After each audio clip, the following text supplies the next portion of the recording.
Managing Hypertension and Postpartum Hemorrhage. My name is Sarah Muller-Robbins, and I am the Director of Education for the Partnership for Maternal and Child Health of Northern New Jersey, which is providing today's program. Before I introduce today's speaker, I would like to review a few pieces of information. Immediately after the webinar ends, as well as in a follow-up email, you will be invited to take a post-program evaluation. We appreciate your feedback, so please complete the survey. To receive a certificate of completion, including 1.5 nursing contact hours, you must listen to the entire webinar and complete the evaluation survey. Certificates of completion will be sent via email within 1 week of the webinar broadcast. This program is being recorded and will be available on the Partnership's website and YouTube channel until November 16th, 2023. Today's program is an hour and a half, so we plan to take about a 10-minute break halfway through. We will be muting all attendees' microphones during the presentation, but we welcome your questions and comments. Please use the question box and the speaker will respond to as many as possible at the conclusion of the presentation. Now it is my pleasure to introduce today's speaker. Dr. Donna Weeks has vast experience as a perinatal clinical nurse specialist and nursing instructor, with a focus on educating on informatics and epidemiology, advanced pathophysiology, and evidence-based practice. She is currently an adjunct professor at Purdue Global University and faculty at Capella University. And during her recent role as clinical nurse specialist at HMH JFK Medical Center, she was a project lead for A1's Postpartum Hemorrhage project. Dr. Weeks has presented at numerous regional and national conferences and was the recipient of the 2018 March of Dimes Educator of the Year. So welcome, Dr. Weeks. We are so grateful to have you with us today. Thank you.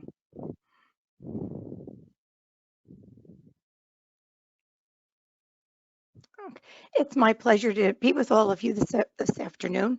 The first thing I'm going to do is apologize. I know I'm a little raspy. I think whatever is out there on the trees has been bothering some allergies. And so long as you don't mind that I take a sip of tea every now and then, I thought that would be better than trying to postpone the program today. I do have some information about disclosure that I'd like to share with you. I have no disclosures to make. There's no products that are going to be promoted, and there's no exchange of any financial compensations. But all of the information is here on this particular slide so that you all know that there is nothing to disclose. So what we're going to do today is we're going to talk about postpartum hemorrhage and hypertension. And the question comes up is, why now? Those of you, I'm sure most, if not all of you, are OB nurses. We've all had lots of education about postpartum hemorrhage and lots of education about hypertension. But why now is so much that we're reading or looking to or hearing about focusing on postpartum hemorrhage and hypertension. Well, what we found out is that 3 in 5 pregnancy-related deaths are preventable, and we're talking about maternal deaths. So when we look at these statistics, they're really unacceptable, and it's making everyone look much further into what can we do so that these 3 in 5 pregnancy-related preventable deaths don't occur. So I always like to look at the statistics. So when we look at trends, these are trends over about 20 years from 1987 to 2017. And this comes directly from the Centers for Disease Control. And you can see that when we look at pregnancy-related mortality, that we are definitely trending in the wrong direction. It's not a straight line from 1987 to 2017, but we can certainly see that we're heading in the wrong direction. So looking at this makes us want to look a little bit further and do an even deeper dive. This comes from the National Center on Health Statistics, and this is from 2018. And in 2018, there were 17.4 maternal deaths for every 100,000 live births. So again, this is not acceptable, and we need to do a deep dive and find out how come and what can we do to prevent these deaths. So let's break down some of these statistics.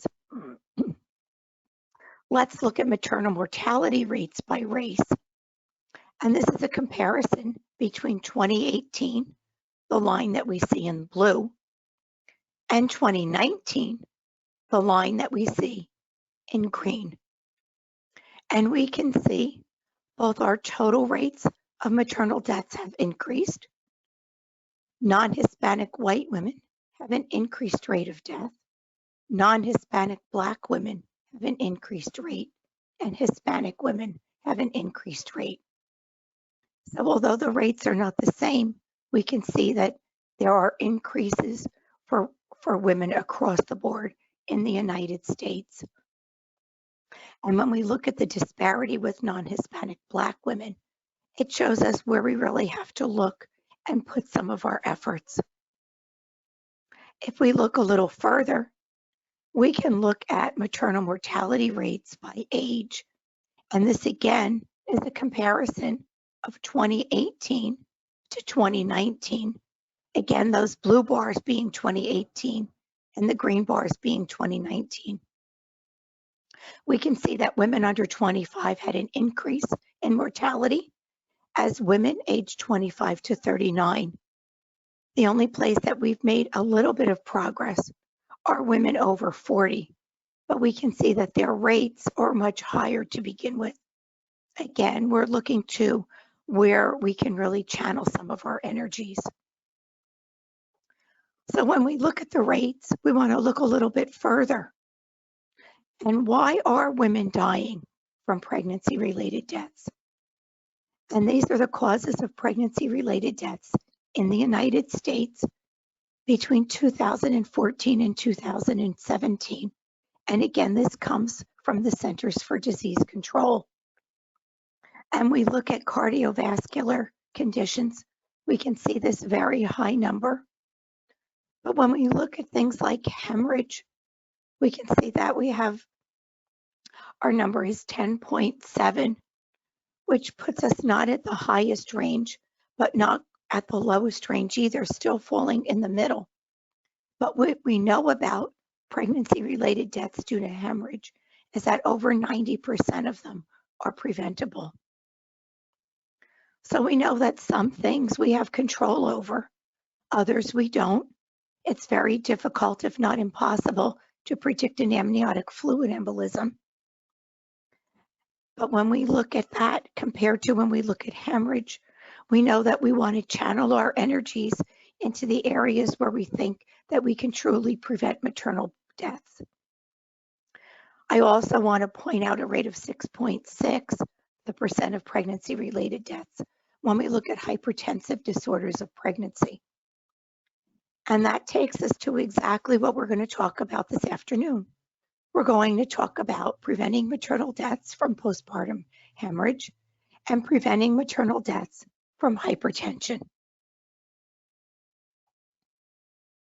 So let's start out by talking about postpartum hemorrhage.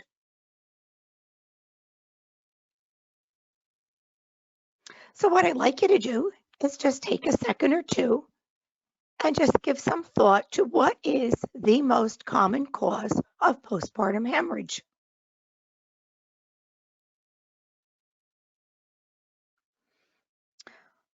So I'm just going to assume that everyone got the answer right, and it's uterine acne. So I'd like you to take another couple of seconds and think about why uterine acne is so important. What are the causes of uterine acne that would lead to a postpartum hemorrhage? And this gives me a second to take a sip of tea.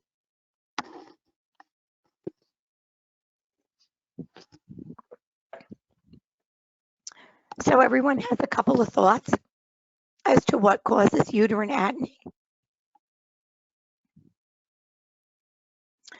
Well, we know that an overdistended uterus is one cause of uterine acne. What happens is the uterus becomes much larger than it's intended to be. And when it's time for the uterus to contract after delivery, it's been overdistended, and it's much harder for that uterus to contract. and prevent bleeding. Some of what causes an overdistended uterus, it's really anything that would make the uterus larger than it was intended to be. A very large baby, multiple gestation when we look at twins and higher order multiples, also polyhydramnios. All of these will overdistend the uterus, making it harder for that uterus to contract after delivery. When we look at multips, this also can cause uterine acne. We all know that when that first baby is delivered, our primes have that nice tetanic contraction of the uterus and should have very little extra bleeding. With the second baby, the uterus is stretched out a little bit further. It gets a little bit harder to contract. Mom may now complain of some cramping afterwards because instead of that tetanic contraction, there are multiple contractions trying to clamp down that uterus. When we look at our multips that have 5, 6, 7, culturally sometimes 10 or 11 babies, we're looking at a uterus that's going to have to work very, very hard to contract. And these women have a much more difficult time when we're talking about trying to have that uterus contract and prevent bleeding. And then there's what we call the tired uterus. And that is the uterus that has been subjected to a long induction with high doses of oxytocin. And what happens is the oxytocin receptors become saturated. And then when we want the oxytocin receptors to respond to both endogenous and exogenous oxytocin, it doesn't. And we now have a uterus that's not going to contract after delivery. This can be extremely severe and at times can actually lead to hysterectomy as the only viable option for these women.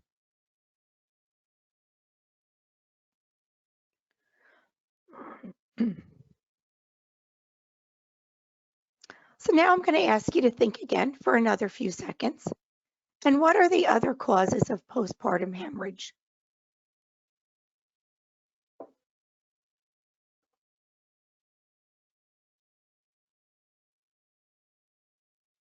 Everybody come up with at least one or two? One of them that I don't think we think as much about is if your patient has a bleeding disorder. And the one that we more commonly see is von Willebrand disease. And one reason that we see it more commonly is because it is the most common bleeding disorder. And it affects 1% of the population. And it affects both women and men equally. It is usually an inherited disease. And what happens is the von Willebrand factor, which is needed to clot, is a protein, but we find that its presence is very low with men and women with von Willebrand disease. So it interferes with clotting, and our patients are at risk for hemorrhage. Retained placenta, as you all know, is another cause of postpartum hemorrhage. When that piece of retained placenta becomes loose and detached, our patients are at risk for hemorrhage. Amniotic fluid embolism, although very rare, is very deadly. And we know that that is also a reason that we see postpartum hemorrhage. Uterine inversion and lacerations, we're going to talk about a little bit more in detail.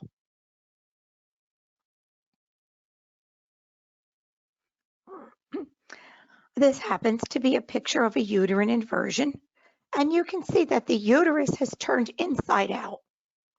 The uterus does not always protrude through the vagina.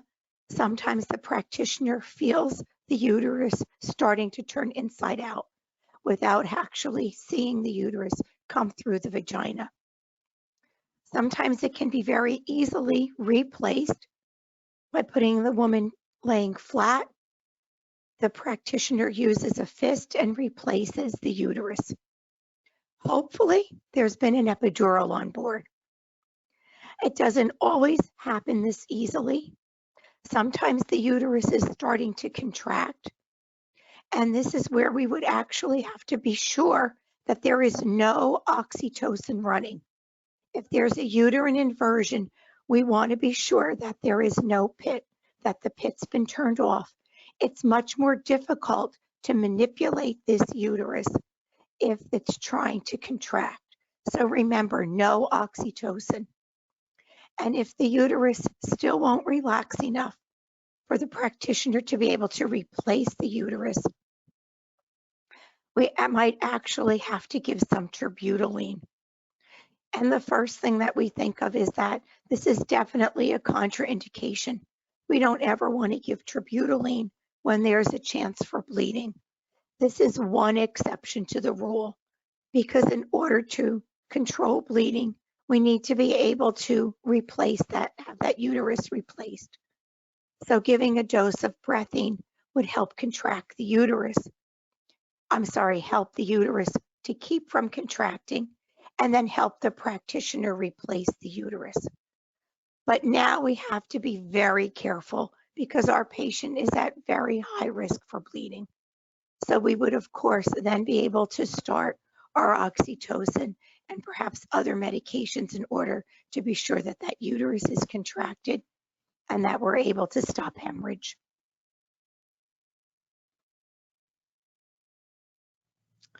We all know that there are many different types of lacerations, and we know that lacerations can be fatal. Whenever I teach new nurses about postpartum hemorrhage, I always take a lot of time and talk about uterine acne and medications, etc. But I always like to take a step back and talk about lacerations. Because if your uterus is firm, you can give as many medications to contract that uterus as you want, and you're not going to stop bleeding that's coming from another source. So if your patient is bleeding, but her uterus is firm, you need to have a bedside evaluation. Because if that bleeding is then coming from a retained placenta, as we already mentioned, or perhaps a laceration, that patient will probably be going back to the OR, or at the very least be requiring some sutures. That's certainly out of my scope of practice, and I want to be sure that my patient is evaluated rapidly and effectively. So if your patient's uterus is firm and there is still excess bleeding, we want to be sure that there's a bedside evaluation. When we look at different lacerations, even though sometimes we see that trickle that we talk about, when we look at the amount of bleeding that our patients are doing, it can be quite heavy and it can lead to maternal death. So how's everybody doing? I hope everybody's doing okay, because we're going to move on and we're going to talk about invasive placentas.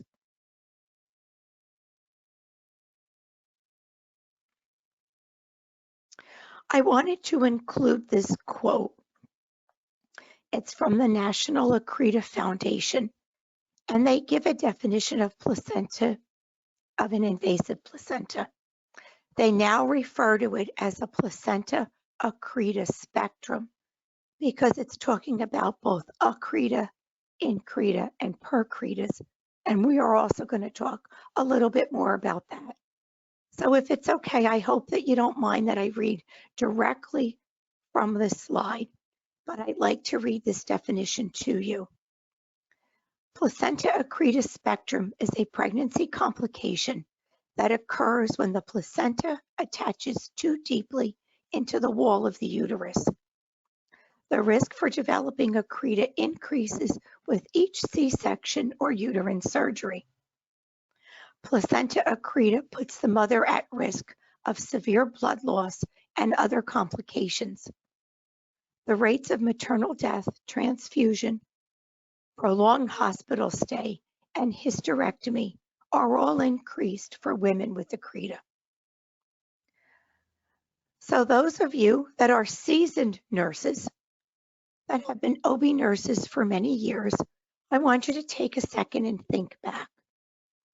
20 years ago, 25 years ago, how often did you see or even hear about an Accreta?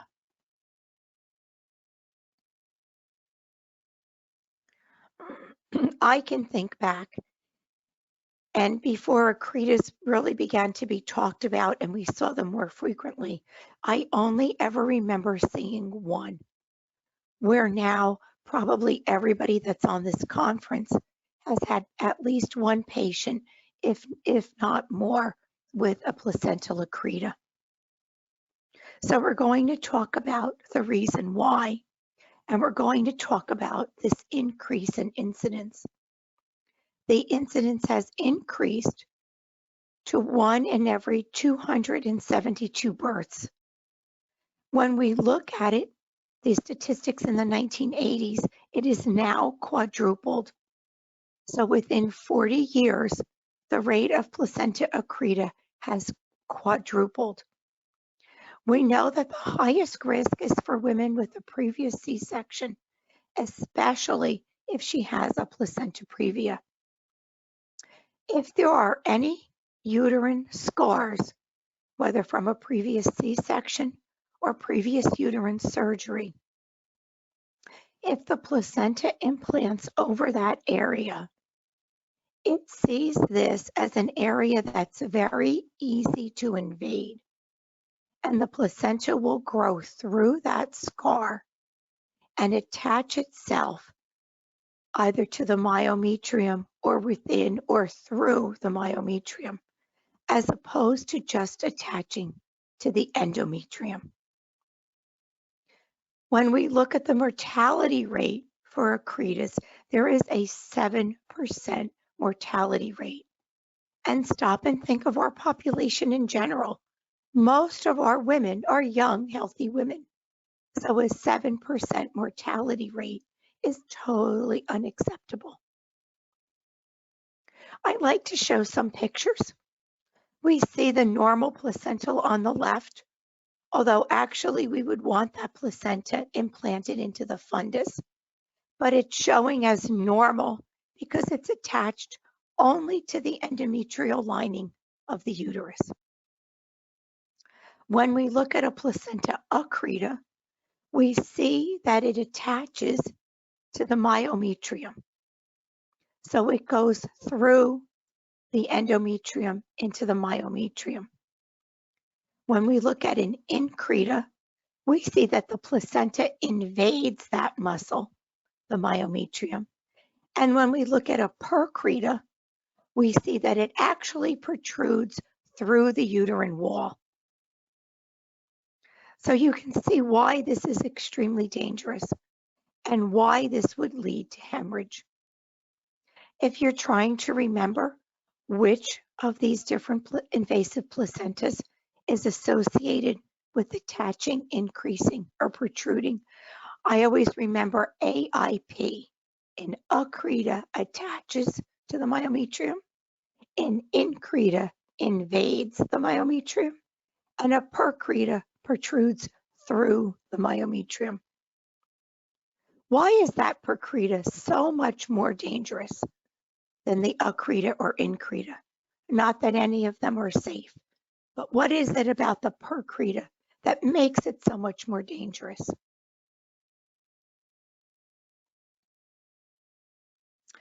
Once the placenta goes through the myometrium, we don't know where it's going to stop. It can attach to bladder, bowel, fallopian tubes, abdominal wall. So it becomes much more dangerous than the accretas or incretas. I know this is a lot of information in a short period of time, but when we talk about our invasive placentas, we're really looking at one of the reasons that we're seeing so much postpartum hemorrhage, and that we're looking at that 7% mortality associated with our placenta invasive placentas. So what do?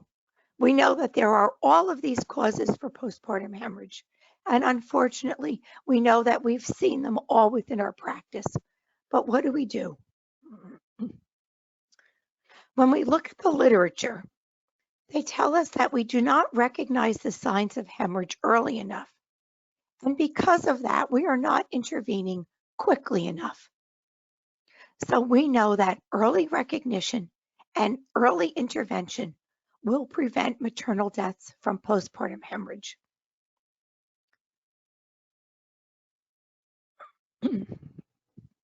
So when we take this into account, A1 telling us that we need early recognition and intervention, A1 went one step further and they put together a postpartum hemorrhage risk assessment.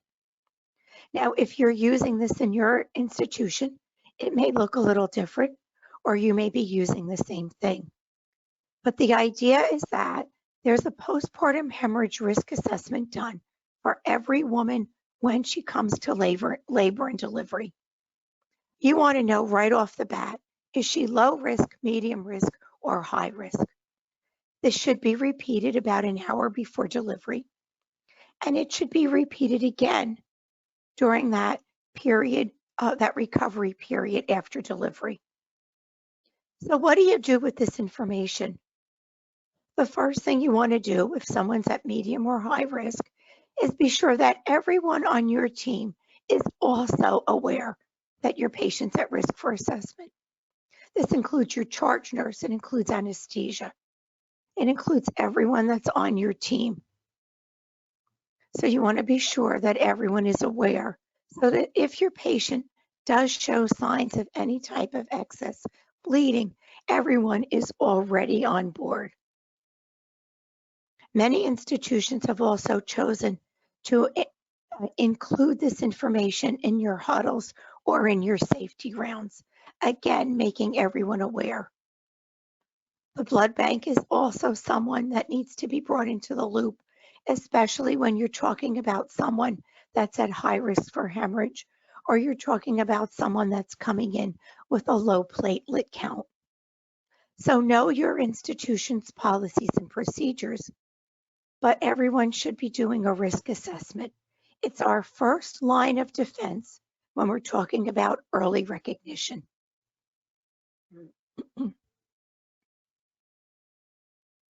The other thing we need to know is how much is our patient bleeding? And that sounds very simple, and I think it sounds very logical. But if you're still estimating blood loss, you're not getting an accurate amount, and you're not getting an accurate reading for how much blood was lost. We know that estimating blood losses are generally high or higher for our small blood losses, but we also know that we tend to estimate lower when we're looking at high blood losses. And we don't want to do that because the goal is to have a fairly good idea of how much blood was lost so that we can begin blood replacement based upon that loss. So in order for it to be as accurate as possible, we want to be sure that we're quantifying blood loss, which means that we're weighing and measuring blood that was lost, as well as anything that absorbed blood. So we're weighing laps, we're weighing 4x4s, we're using calibrated drapes and trying to add them together in order to determine blood loss. If you have someone that's hemorrhaging, your blood loss should be reported every 10 minutes so that your entire team knows where you stand with blood loss. So just exactly how do you quantify blood loss? Many of you are probably doing this already, so you can take a second or two to snooze. But if you're not doing this, here are some hints. Calibrated under buttock strapes really help in finding out how much blood was lost. Also calibrated OR drapes. Make sure that you have scales sensitive enough so that you can weigh and measure what was used to absorb blood. including your 4x4s and your laps. So you always just subtract your weight from the dry weight of the laps or 4x4s, chucks, under buttocks, pads, etc. And you'll find the results will be in grams, but what makes it easy for us is that 1 gram equals 1 milliliter. And now we have a quantified blood loss. And although we know that this is not exact, we do know that it is much more accurate than estimating our blood loss. So then you say, okay, what's with the woman in the picture? And what is she doing with all of that happens to be on her scale? And we do know that there are other technologies out there that help us to quantify our blood loss. Some of them, you simply hold up your item that's been soaked in blood, such as a lap or a 4x4, and it will capture and calculate how much of that is blood. You can do the same with your canisters from the OR. They may be mixed with amniotic fluid, or they may be mixed with normal saline that was used for irrigation. But some of this new technology can distinguish between blood and non-sanguineous fluids. Some of you may be familiar in using them. I've heard both positive and negatives, so I would say it's something that your institution would need to evaluate. My own personal opinion is I think that we need to keep an eye on all of this new technology, especially at what's being fine-tuned to make it easier for nurses and just to know what's new and what's going to be coming out there for us to be using to help make it much easier to quantify our blood loss.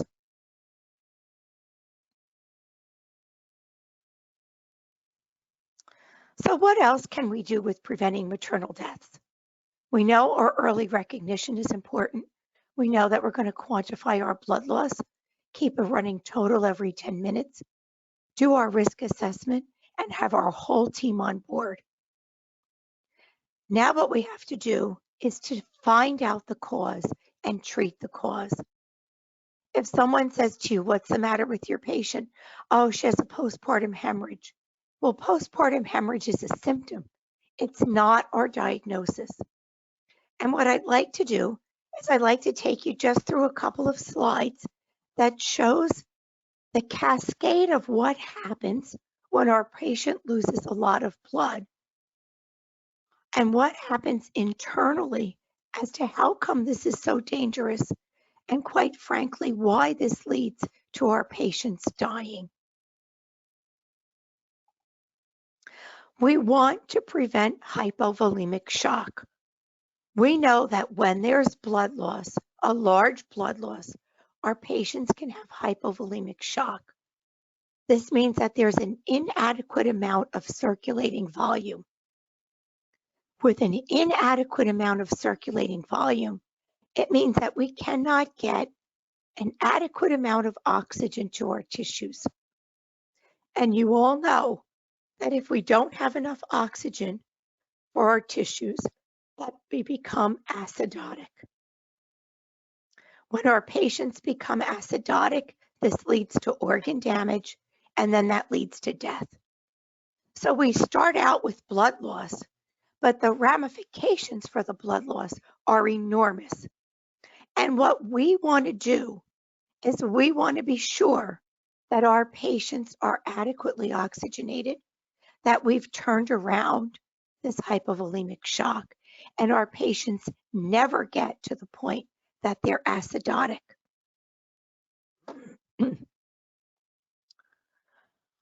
If our patients have decreased oxygen to the organs, we know that we change from aerobic to anaerobic metabolism. That means we go from using oxygen for our cells to have energy, and we make a substantial amount of energy with only water and carbon dioxide as our byproducts. But when we go to anaerobic metabolism, where we don't have oxygen, We do make a little bit of energy, but very little. But one of the byproducts is lactic acid, and that leads to metabolic acidosis. We want to do everything that we can to prevent from getting to this stage so that our patients have a chance to turn around, that we're able to oxygenate our tissues, that we're able to find the cause of the hemorrhage and stop it. So let's take a couple of minutes and talk about this oxygenation. We all know that we need oxygen for our cells, and we need oxygen for our cells to function and make energy. So there are 4 different areas that we can look at. One of them is our oxygen content, just how much oxygen is in our blood. And we know that simply by using a pulse ox. When we look at oxygen delivery, can we get enough oxygen to the tissues? And a lot of times this is going to be dependent on our patient's cardiac status. When we look at oxygen, we also look at consumption and how much oxygen is being used. So we know that our patients that are anxious or in pain will use a lot more oxygen.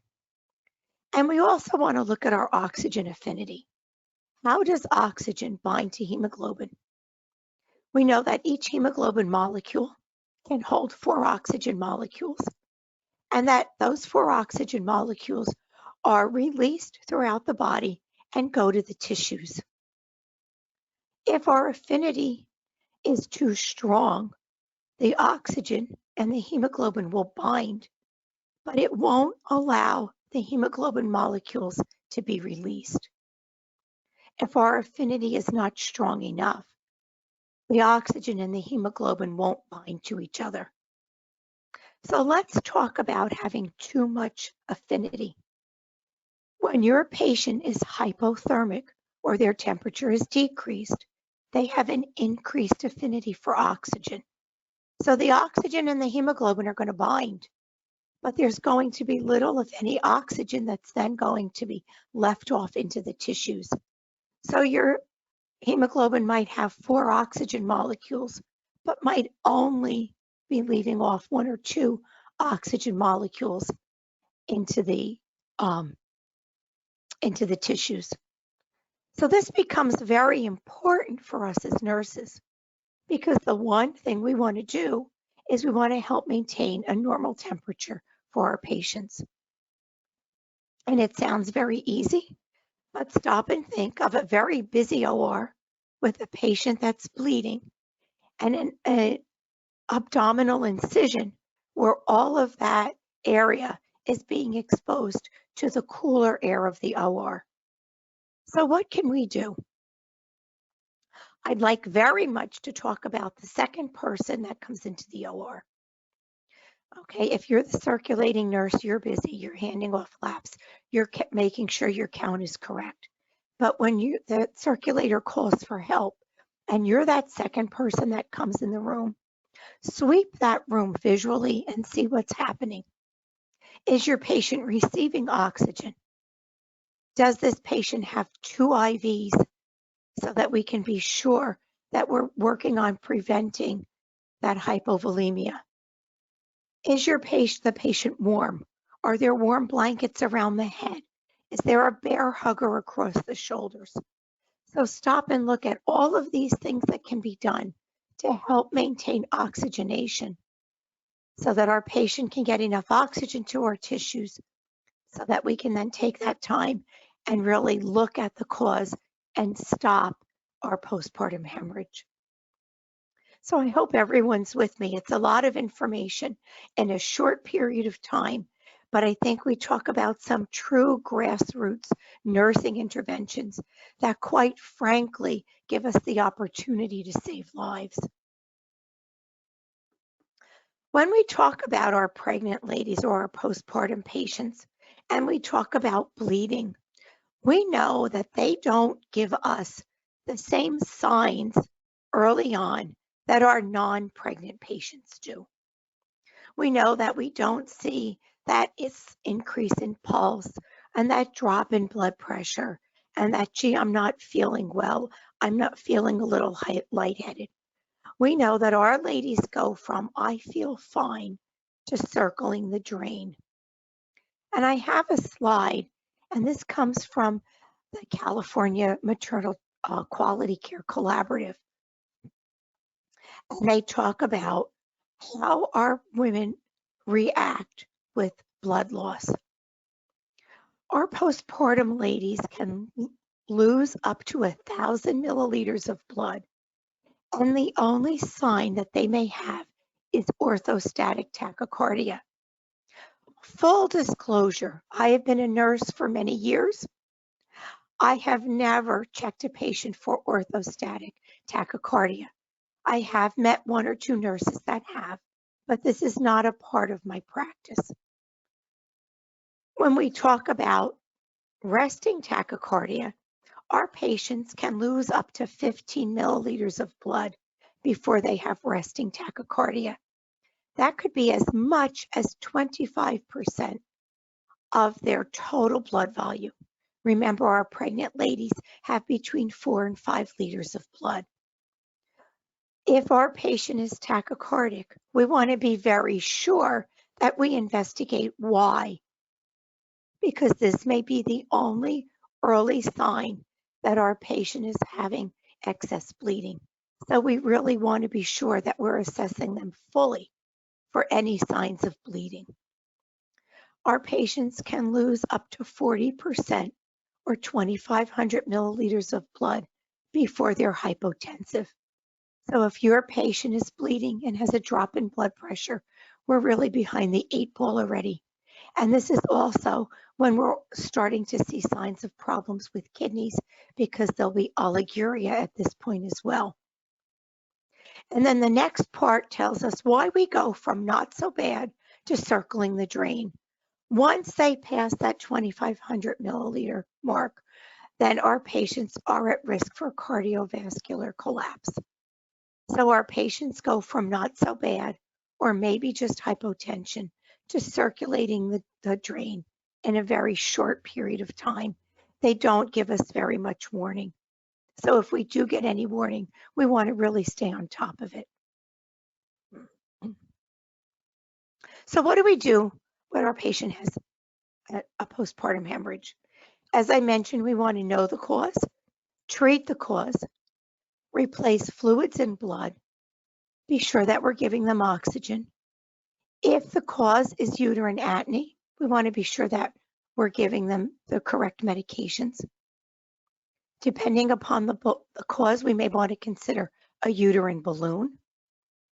If it's laceration, of course, it's going to be repair of that laceration.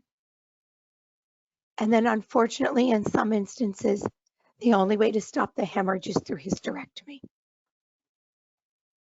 So let's take a look at some of the most common medications. And this comes directly from ACOG. And no matter where you look, they'll always talk about the first line medication being oxytocin. So we want to be sure that we're giving oxytocin intravenously. And many times this is all that we really need to do. Keep in mind that when we're giving oxytocin, that it can cause some fluid retention. When we look at the second line of meds, the literature is a little bit different. Some of the literature will talk about using Methergin as a second line of med.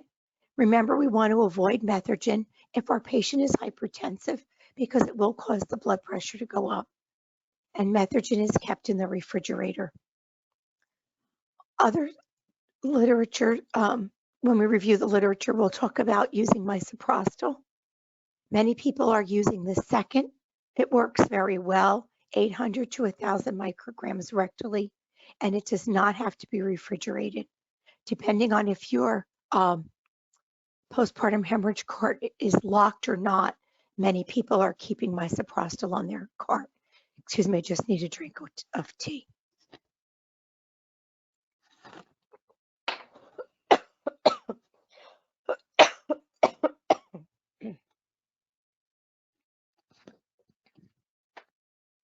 I apologize, sorry.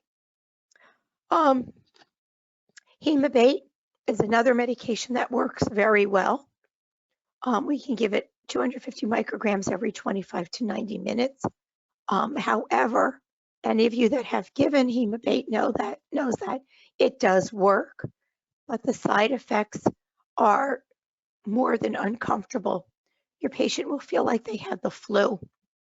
They'll feel very hot, they'll feel very flushed, and then many times there's uncontrollable diarrhea. So we're looking at our poor postpartum woman that's already having problems. She's already bleeding, and now we're going to give her something to give her uncontrollable diarrhea. It would not be what I would vote for first. However, when we look at it in the context that women die from postpartum hemorrhage, if we know that our patient has uterine acne and nothing else is working, this is certainly a medication that we want to consider, and that is out there in the literature because we do know that it helps. The other medication that we're hearing more about is tranexamic acid, otherwise known as TSA. And I believe this was actually first used in trauma, really through the military. And what TXA is it's a synthetic derivative of lysine, and it reverses the blockade of lysine and acts as an antifibrinolytic. Basically, it stops the breakdown of blood clots. It prevents further bleeding. The dose is 1 gram. It's usually given in 10 milliliters of fluid slow IV push, but it can be given in more and be given as an IV piggyback. We do know that it can be used prophylactically if you know that your patient has a risk for hemorrhage. It can be given about 10 minutes before the start of a C-section or before anticipated delivery. The half-life's about 2 to 10 hours. We know that we can repeat it in 30 minutes if the bleeding continues, or we can repeat it in 30 minutes or after if the bleeding restarts. And 2 questions that I get has to do with compatibility. One is, yes, it is compatible with oxytocin. And the second question comes up with breastfeeding. And yes, it is safe with breastfeeding.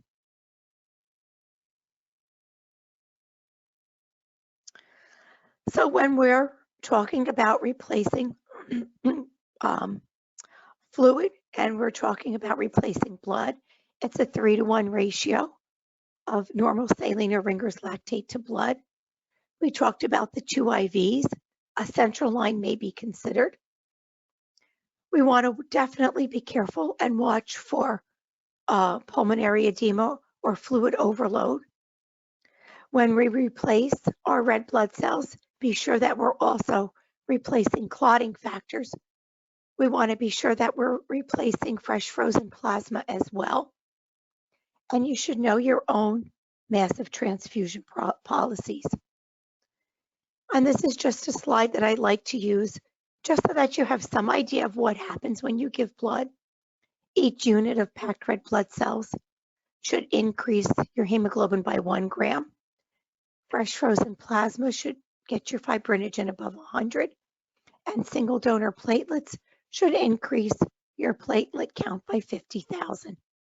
Remember, without your clotting factors, you may be replacing blood, but you're going to have a hard time stopping the bleeding. And then our last slide before we take a break, post-transfusion. Your patient may be in critical care or an ICU unit. They'll require careful monitoring of both their vital signs, their blood counts, and also for future bleeding. And there is a product known as DPG that coats your blood cells. In the process to prepare blood for transfusion, the DPG is destroyed. What DPG does is it helps to maintain a normal affinity between hemoglobin and oxygen.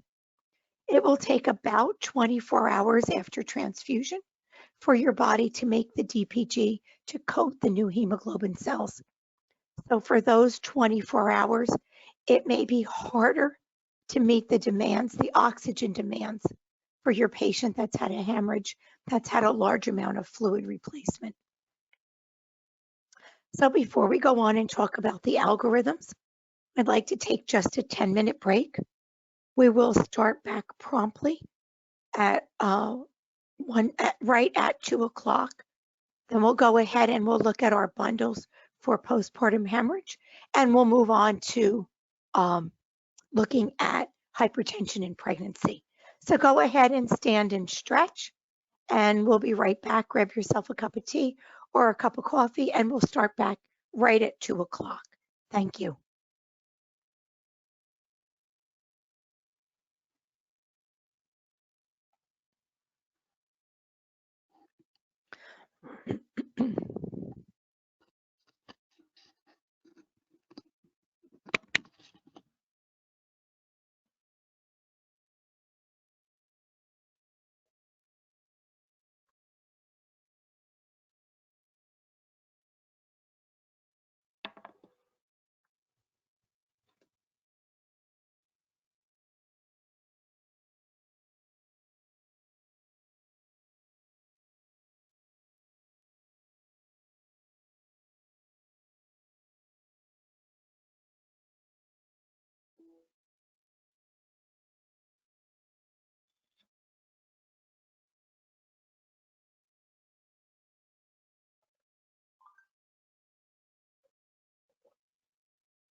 Okay, welcome back, everyone.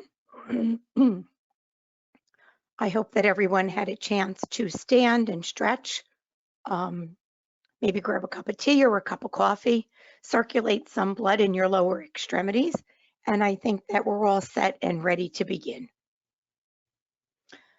So what I'd like to do is I'd like to start off by showing you about or talking a little bit about bundles. And when we look at maternal mortality and we look at the increases throughout the United States, we see a definite decrease in California. California put together a collaborative a number of years ago, and they initiated bundles.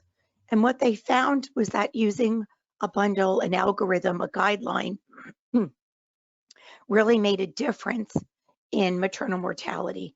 It put everybody on the same page. It took away many of the questions. Should I do this? Should I do that?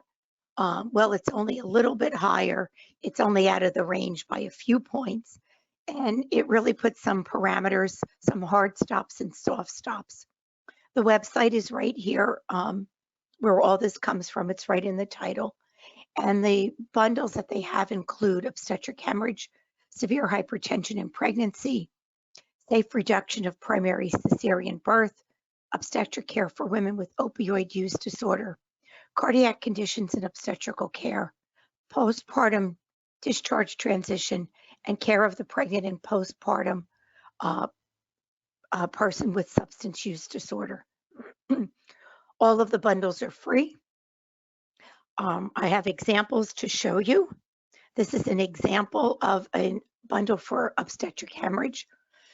Many times they need to be tweaked to meet your own institution based on the practitioners that you have, whether you have hospitalists, laborists, whether you, how much, what your blood bank does, etc., and how they're going to be involved.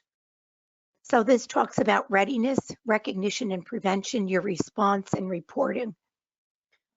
I know that trying to read this from the slide, it would really make it very difficult, which is why I have the website up there so that you can then go ahead, go to the website, and you can see it in obviously a larger format and also have the opportunity to print it. For postpartum hemorrhage, they do have an obstetric hemorrhage checklist. And this checklist is for 4 different stages. Stage 1, where you're talking about blood loss greater than 1,000 milliliters with normal vital signs, or a vaginal delivery with between 500 and 999 milliliters, and they call it a stage 1. I should say blood loss. Yes, it says over 1,000. When we look at stage 2, we're looking at blood loss of 1,500 milliliters, or having to use 2 uterotonics, so oxytocin and methergine. And you notice that they have a lot of information up here as well about whether you would want to consider TXA or what other interventions, such as a uterine balloon or uterine artery ligation, that you would want to consider. When we look at step 3, we're talking at greater than 1,500 milliliters or having at least 2 units of blood, packed red blood cells and abnormal vital signs. And then stage 4, when we're talking about cardiovascular collapse. So all of this is available through that particular website. You can see that it's all endorsed by ACOG. It's all evidence-based. And the idea is that you know the algorithm, guideline, etc., that your institution is using, and that everyone in your institution is following that same bundle or that same guideline, because looking at the statistics, we know that it works for California.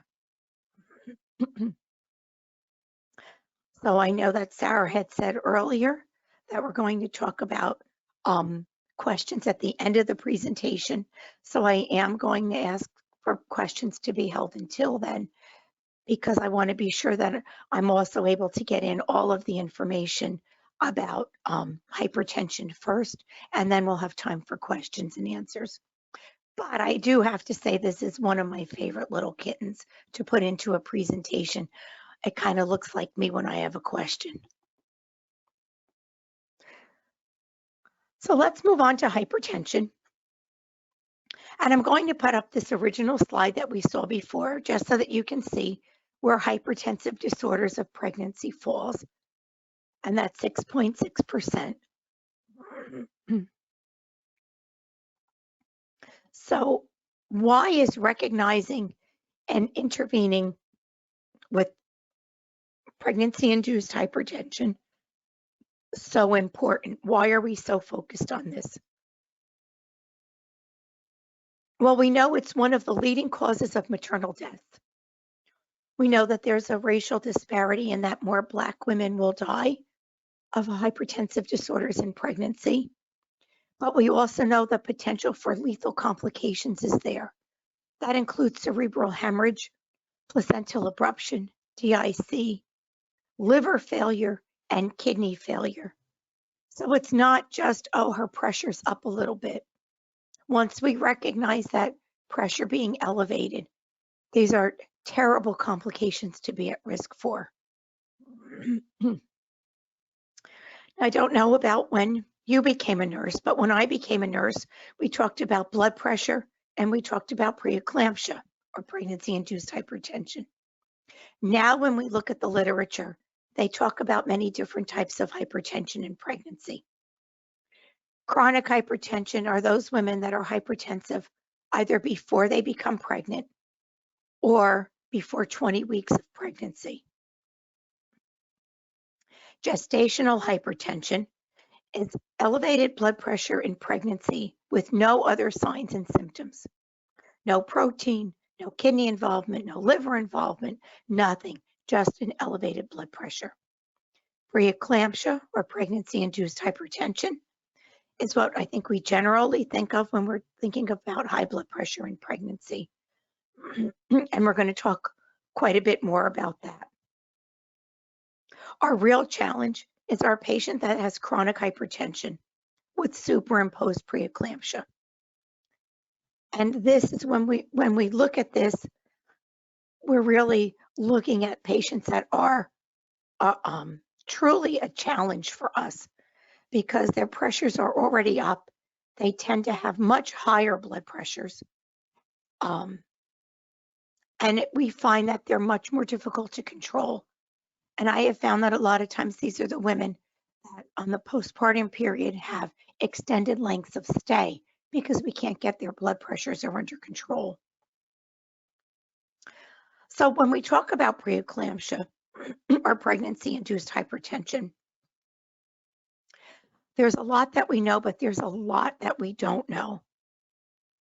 Let's take a look at the spiral arteries. We know that the spiral arteries are the main arteries that supply the fetus during pregnancy. We know that they change or they remodel in order to allow increased blood flow into the intervillous space. We know that with preeclampsia, there's a failure of those spiral arteries to remodel, and this leads to endothelial dysfunction. And you know that the endothelium is that very first layer that lines our blood vessels. We don't know why this happens, but we do know that with this comes vasoconstriction. There's a protein that's involved that causes vasoconstriction. So that when we look at preeclampsia, that's really what we're looking at. So a lot that we know, but a lot that we don't know.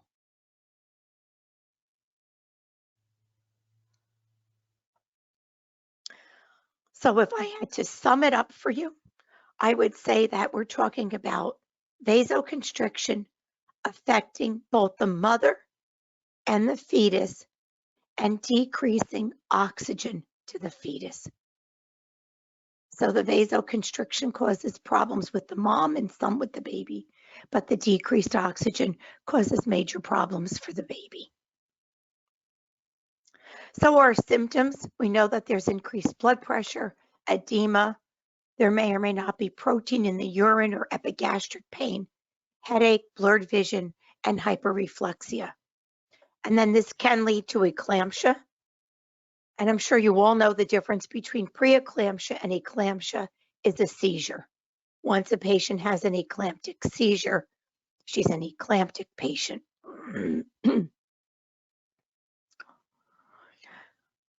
When we look at preeclampsia, that becomes very severe, and we look at the lab values, our patient may have HELP syndrome. HELP syndrome was actually a phrase that was coined in the early 1980s, and it's not a syndrome per se, but it's a laboratory diagnosis.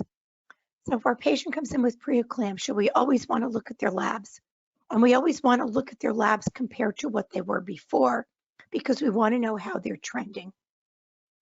So HELP syndrome stands for hemolysis, which means that we can have some breakdown of red blood cells.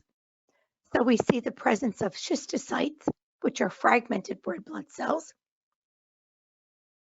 Low platelets, or the platelets will be less than 100,000, and elevated liver enzymes with an ALT and an AST, both at 70 or more. But again, this is why we have to look at, I'm going to sneeze, excuse me. Oh, I am so sorry. But this is why we have to look at how our patients are trending. If our patients have platelets of 350,000 and they go down to 200,000, I know where they're trending. I don't have to wait until their platelets drop below 100,000. So this is when we're talking about HELP syndrome. Sometimes the symptoms are very vague, such as malaise. They may have vomiting, a lot of the same symptoms as preeclampsia, headache and weakness. And it can be very misleading because these patients are critically ill, but they don't always present like that. However, they can turn very quickly. So again, if we had to sum up preeclampsia in one word, I would use the word vasoconstriction. And what I'd like to do is to take just a couple of minutes and look at how that vasoconstriction affects each of these major systems of the body. So when we look at the vascular system, well, we know that if our blood vessels vasoconstrict, our blood pressure is going to go up. This also leads to damage of the blood vessels, which leads to hemolysis. And we also have a clumping of the platelets. So we have decreased circulating platelets. We know that the kidneys are involved because we're very strict looking at our hourly intake and output for these ladies. What happens is the glomerular cells swell. There's decreased renal perfusion and decreased glomerular filtration. Creatinine and uric acid will both increase. But of course, with that, there's a decrease in the creatinine clearance. So we can find protein in the urine, blood in the urine, or a decreased urinary output. Let's look at the liver. When we stop and think that the liver filters all of our blood, we can see why this becomes extremely important when we're looking at vasoconstriction and pregnancy-induced hypertension. Microemboli can be produced, and this can cause liver ischemia and local necrosis. So when our patient comes in complaining of epigastric pain, this is one of the first things that we're thinking about. There can also be liver distension. Stop and think of it as a backup of fluid, like you would have with congestive heart failure. There may be epigastric pain, nausea, and vomiting. There can be hepatic infarcts, and there can be hemorrhage. You can have a ruptured liver.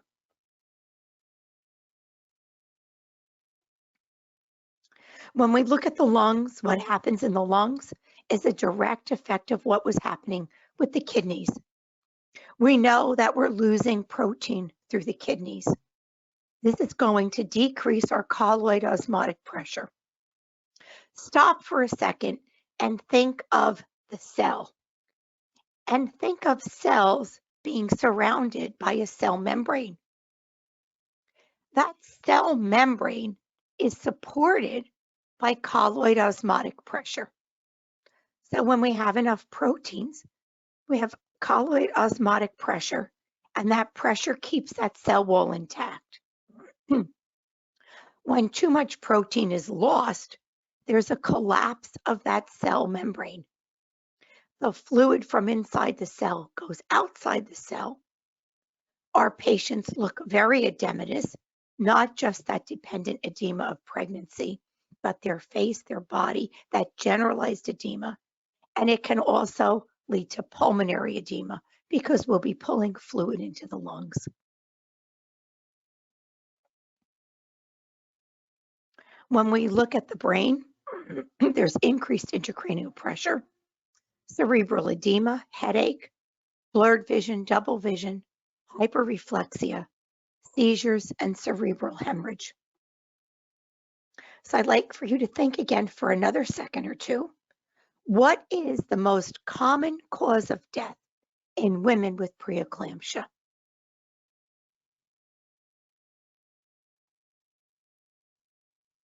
It's cerebral hemorrhage, and we're going to talk more about that. So when we look at the mom and we look at what's going on in her system, we also have to look at what's going on with the baby. And we know that there's decreased perfusion to the placenta. There can be intrauterine growth restriction, hypoxia, and fetal death. So I talked earlier about our patients might be looking not so bad, but they're really critical, but that can change very quickly. And what happens is our patients get worse exponentially. And I'm going to show you that. We know that there's a breakdown of the red blood cells and that platelets start to clump. As the platelets clump, they actually narrow the lumen of the blood vessels. So without any more vasoconstriction from high blood pressure, the lumens become narrower because of the platelet clumping. This causes an even greater breakdown and faster breakdown of the blood cells and leads to even more clumping. What happens then is there can be obstruction of blood flow. And along with that obstruction of blood flow, we can also have a ruptured liver. With the decreased platelets, it can lead to more bleeding and it can lead to DIC. So you can see that it doesn't get bad in equal increments. It gets bad exponentially. And our patients can go from not feeling quite that bad to circling the drain. And that leads me back to my original question of the #1 cause of death from preeclampsia. And it is a cerebral hemorrhage. So that leaves a huge question for us. What do? We know we have to have early recognition and early interventions, but what do we do? When we recognize that our blood pressures are elevated, the interventions are going to be based on gestational age. It may be very different what we do for the 38-weeker than the 34-weeker. We do want our moms to have neuroprotection, so we are going to talk about giving magnesium sulfate. And we want to reduce the blood pressure. Reducing the blood pressure is going to decrease the chance of a cerebral hemorrhage, and it's going to decrease the chance of a placental abruption. The one fact that I think is extremely interesting is severe preterm preeclampsia has a very rapid progression to significant maternal mortality and morbidity. So we know that preterm preeclampsia certainly is not good for the baby. But what not everyone realizes is that it can also be extremely dangerous for the mother. So if a mom comes in with preeclampsia at 24 or 26 weeks, she has a much greater chance of having significant maternal morbidity or a chance of dying than the woman that develops preeclampsia later in her pregnancy. So let's talk a little bit about that neuroprotection and mag sulfate. We know it prevents seizures and prevents further seizure activity, but we're not exactly sure of how it works. The literature says that our loading dose is 4 to 6 grams over 20 to 30 minutes, and that there's a 1 to 3 gram hourly maintenance dose, and a therapeutic level is between 4 and 7. We do know that this is an extremely dangerous drug, mostly because we give it in very high doses.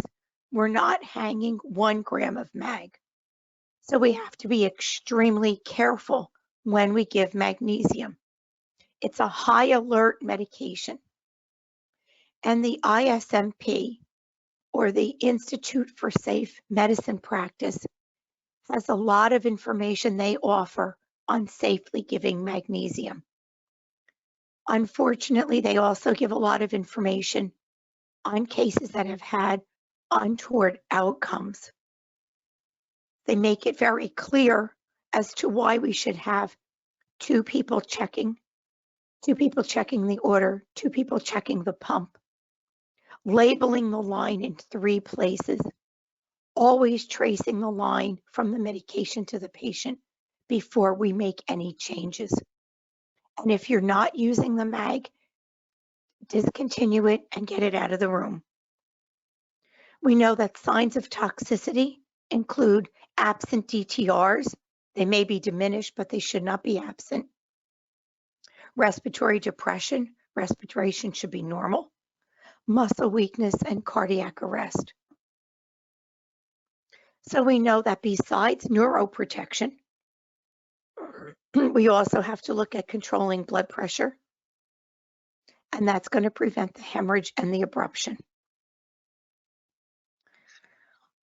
If we look towards ACOG, the 3 medications that they suggest include labetalol, which is a beta blocker, apresiline, which is a vasodilator, and nifedipine, which is a calcium channel blocker. Nifedipine was the only oral medication that they recommended. And we know that labetalol we don't use if our patient has asthma, particularly if they've been treated within the past year, because it can cause a bronchospasm.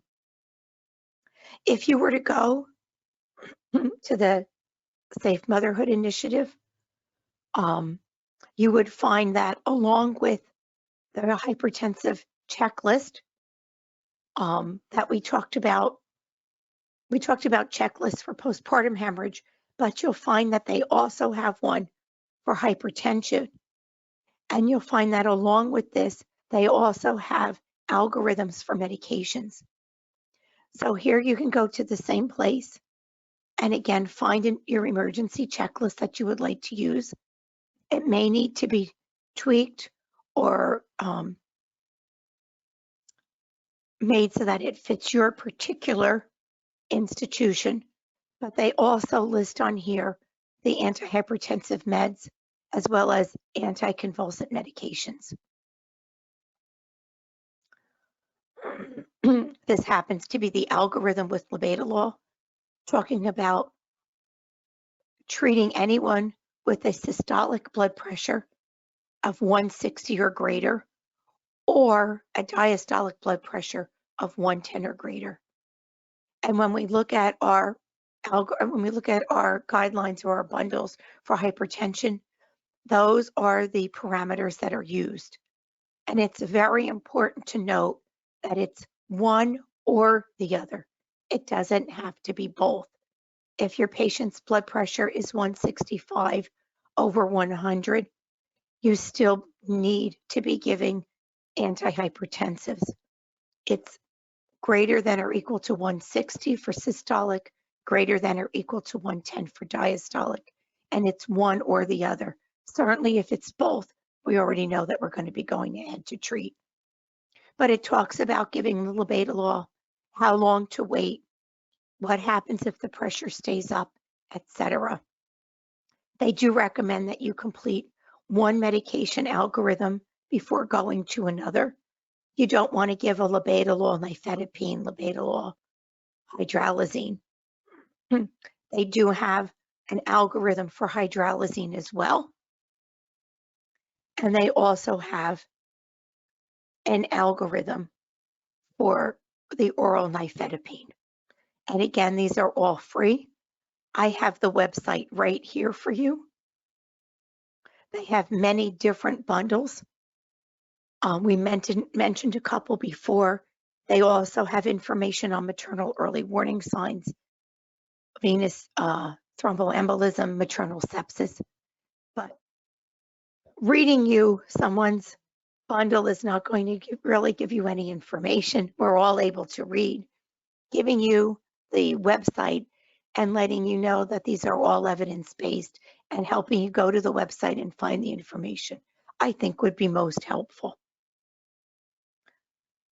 So on that note, I know that we've discussed a tremendous amount of information, and I applaud you for staying with me and staying awake the whole time. I do have a few minutes and we'll be happy to take any questions that you have. Right. Thank you very much, Dr. Weeks. That was a lot of information, but certainly very important and needed. And for me, it's good to know that there is a way that we can prevent maternal deaths. So that is great to hear. There's a few questions and comments. Some comments on how this is really excellent and so much wonderful information and appreciation for you. One question is about the ISMP, and if you could just talk a little bit more about how that is used. Okay, the Institute for Safe Medicine Practice, if you're ever bored with nothing to do, and I know that doesn't happen, maybe once a year, but you might want to go to the ISMP website, and all you have to do is put in magnesium and hypertension and pregnancy, and it will come up with a wealth of information for you, including many safety guidelines. But the ISMP is a non-for-profit organization. It was actually established 25 years ago, and it's devoted to preventing medication errors. Many of you may find that at work that you get different information or updates from your pharmacy, and they'll talk about the updates coming from the ISMP, but they do have a wealth of information for nursing. Okay, wonderful. One other question is if you can talk a little bit more about instituting quantification of blood loss. The first thing I'll say is that it was not easy. There's a lot of information that's out there now about what different people have done, and there's some technology that's coming out to help us. But we're really looking at weighing and measuring any blood loss. So calibrated under buttocks drapes for a vaginal delivery are very helpful. Calibrated drapes in the OR are helpful. Using 2 different canisters in the OR, one for amniotic fluid, switching one over, that would be mostly blood. Really getting everybody on board that even though this takes a few minutes, it's very helpful. What we found is that it really was worth it, but I don't think we gave it credence until we had someone that was bleeding and we really started to weigh and measure the blood and realize that we truly were underestimating our large blood losses. I don't know about those seasoned nurses that are out there, but when I was first a nurse and we were doing estimation of blood loss, every postpartum mom had a 250 milliliter blood loss.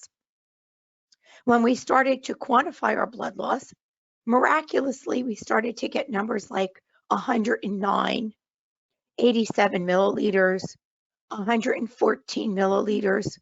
So we really were overestimating those small amounts. But once we, and I don't want to say once we had a hemorrhage, that sounds terrible, but at one point when someone had a larger blood loss and we were able to quantify it and realize that we really had some valuable information, it really helped people get on board and was certainly worth the effort for quantifying blood loss, both for vaginal deliveries and for C-sections. So I hope I answered your questions. Thank you. We might have a couple more questions coming in, but we are just about out of time. So I may just speak to you and see if we can answer, and I'd be happy to share some of these websites with the participants via email as well. So thank you so much, Dr. Weeks, and for all who have joined us today. And as a reminder, immediately after this webinar ends, as well as in follow-up email, you will receive a link to post-program evaluation, and your feedback is important, so please take the time to complete. And certificates of completion will be sent via the email you provide on the evaluation, should be received in about a week. A calendar of the partnership's upcoming programs can be found at www.pmch.org on the Professional Education tab. And please join us again in about 3 weeks for a program called Act to Vaccinate COVID-19, Pregnancy and Breastfeeding. We also offer on-demand recordings of many of our programs, as well as abbreviated 15 minutes or less educational videos, which are all listed on our website. So before we end, Dr. Weeks, do you have any last words you'd like to end with today? A huge thank you. I think everyone that attended, please take a second and pat yourself on the back. You took time out of your busy day to listen to something that you knew about, but maybe you were hoping to at least learn a few new things. It's very difficult, or I should say it's a little bit more difficult when there are webinars. I think we all miss that interaction and that personal one-on-one or those group discussions where we can have a lot of interaction, but you still took the time out of your busy day to be at the webinar because you were interested in learning how you could recognize something that could turn into an adverse event early and how you could learn about the interventions that could turn that around. So I really have to stand up and applaud each and every one of you for being here today. Thank you all so very much. Great. Well, thank you. We really appreciate it. And we hope you all can join us again for upcoming educational events. Take care.